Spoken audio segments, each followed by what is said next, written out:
یا خدا تیری رحمت کی کچھ حد نہیں، تیری رحمت سے ذرا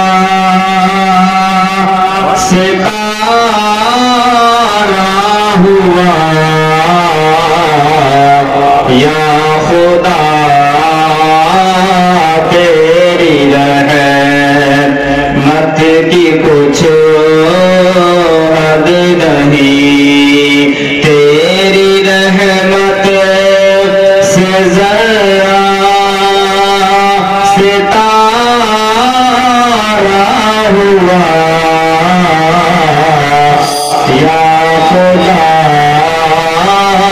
تیری رحمت کی کچھ حد نہیں،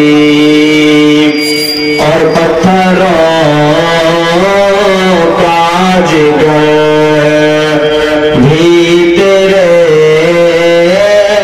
حسن سے، پتھروں کا جگر بھی تیرے حسن سے ٹکڑا ٹکڑا ہوا،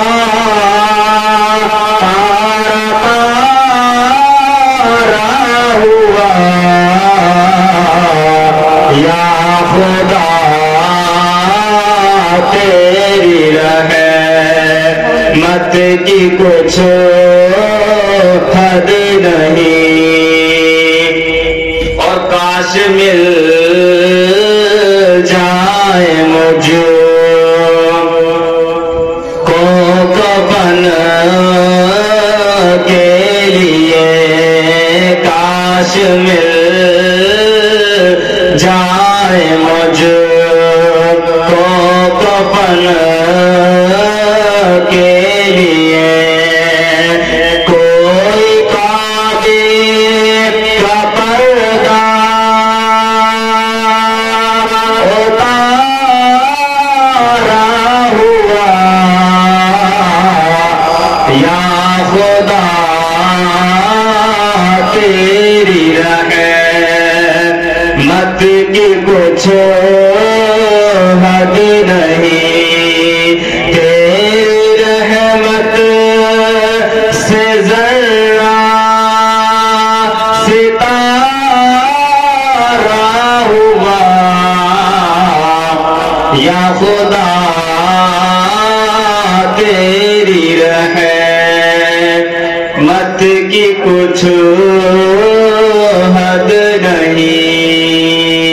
آج سب مشرق ہیں اللہ رب محمد صلی اللہ علیہ وسلم، عباد محمد صلی اللہ علیہ وسلم، صلاۃ و سلام علیک یا رسول اللہ صلی اللہ تعالی علیہ وسلم۔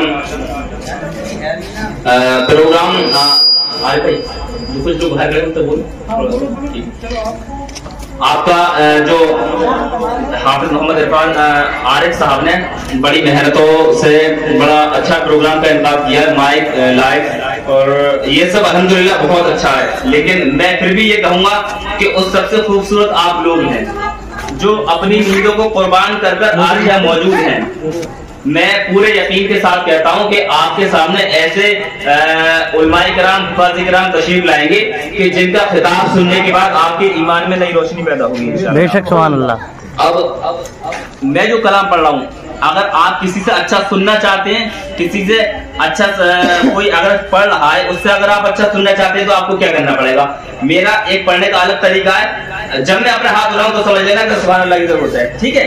اور ویسے بھی آپ اچھی طرح سمجھتے ہیں، کافی سمجھدار لوگ ہیں، یہاں کھڑا ہونا مذاق بات نہیں ہے، نہ آسان بات ہے۔ یہاں پر جب کوئی بھی کھڑا ہو تو آپ لوگوں کا یہ فرض بنتا ہے کہ آپ اس کی حوصلہ افزائی کریں، بنتا ہے نا فرض آپ کا کہ آپ لوگ اس کی حوصلہ افزائی کریں، سبحان اللہ بولیں، الحمدللہ بولیں۔ اس سے کیا ہوگا؟ اس سے دو فائدے، آپ لوگوں کی نیکیوں میں اضافہ ہوگا نہیں؟ اگر آپ سبحان اللہ بولیں گے تو آپ کی نیکیوں میں اضافہ ہوگا، اور جو پڑھنے والا شخص جو ہے نا، جو یہاں پر کھڑا ہے، اس کی حوصلہ افزائی ہوگی، اس کا حوصلہ بڑھے گا۔ تو آپ کچھ بھی نہ کریں، آپ سبحان اللہ بولتے رہیں۔ اب میں اور ایک چیز اور بتاؤں، آپ اس وقت جس جگہ بیٹھے ہوئے نا، حضرت حسان جب نعت نبی پڑھا کرتے تھے تو پیارے نبی صلی اللہ علیہ وسلم آپ سماعت کیا کرتے تھے. حضرت حسان نعت نبی پڑھتے تھے تو پیارے نبی صلی اللہ علیہ وسلم سماعت کیا کرتے تھے. اے لوگوں اگر آپ یہ سوچ کر بیٹھے ہو نا تو یقین جانو خدا کی قسم اس وقت آپ کا مرتبہ زیادہ بڑا ہے. ہم عشق کرتے ہیں کسی سے. ایک بات آپ سے پوچھنا چاہتا ہوں, جب آپ کسی کو چاہتے ہیں پسند کرتے ہیں تو آپ کو اس کی ہر ادا اچھی لگتی ہے. بات سچی ہے نا؟ اگر ہم کسی کو پسند کرتے ہیں تو اس کی ہر ادا اچھی لگتی ہے. اے لوگوں اگر ایسا عشق اگر کسی سے صحیح معنوں میں ایسا عشق کسی سے ہونا چاہیے تو وہ مدینے والے آقا سے ہونا چاہیے. سمجھے؟ آپ کیا سنتے, گانے وغیرہ سنتے, آپ کو سرور آتا ہے, مزہ آتا ہے. کیوں آتا ہے؟ کیونکہ آپ اس کو دل کی گہرائی سے سماعت کرتے ہیں. اے لوگوں میں قسم سے کہتا ہوں اگر آپ نعت نبی اسی دل کی گہرائی سے سماعت کریں گے تو انشاءاللہ میں دعوے سے کہہ رہا ہوں کہ آپ گانے سننے بھول جائیں گے. لیکن عشق ہونا بھی تو چاہیے. ہم پیارے نبی صلی اللہ علیہ وسلم سے عشق کا دعویٰ کرتے ہیں, اپنے اندر اس آگ کو لگانے کی کوشش بھی کر رہے ہیں. اب میں کلام پڑھتا ہوں اور شروعات کرتا ہوں انشاءاللہ, کیونکہ ویسے تو مجھے نظامت کرنی ہے لیکن میں آپ کو دیکھنا چاہتا ہوں, چیک کرنا چاہتا ہوں کہ آپ کس طرح کا سننا پسند کرتے ہیں. اب میں نعت پاک کا مطلب آپ کی سماعت تک پہنچا رہا ہوں اور جب میرے ہاتھ ہو رہے یا آپ کو شعر اچھا لگے تو آپ کو سبحان اللہ بولنا ہے. ٹھیک ہے؟ سارا